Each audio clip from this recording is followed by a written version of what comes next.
Has been set alight in what police say was an arson attack to get out of isolation. Guests potentially infected with COVID were forced to abandon their quarantine rooms as fire roared from the top story. Red hot flames tearing through a quarantine hotel room.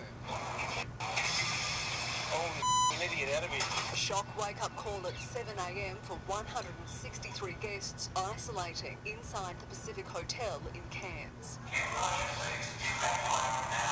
The intense top-floor inferno started under a bed and spread from one room to another. Thick black smoke. Hotel guests potentially infected with COVID, confused whether to obey the alarm or their quarantine orders, eventually evacuating as fire crews hastily hosed down the blaze. Amidst the chaos, police swiftly cuffed a masked female suspect before protecting themselves.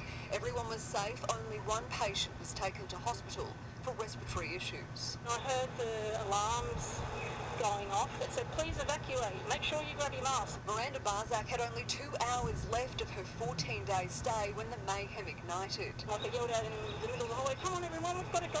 She was given the green light to go home. The rest bussed to another facility. 7 News understands some of the displaced guests are now destined for quarantine on the Gold Coast. None are currently COVID positive or from Southern Africa, where Omicron is spreading. They will all be tested and they will all be looked at and continue their quarantine journey safely. Any exposed workers will be tested and monitored. A 31-year-old woman is now charged with arson and willful damage. She'd been quarantining in the hotel with 2 children, having arrived from Victoria earlier this week.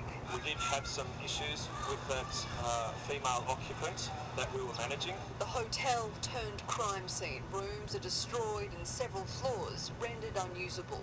A potentially deadly outcome remarkably avoided. Sally Guite, 7 News.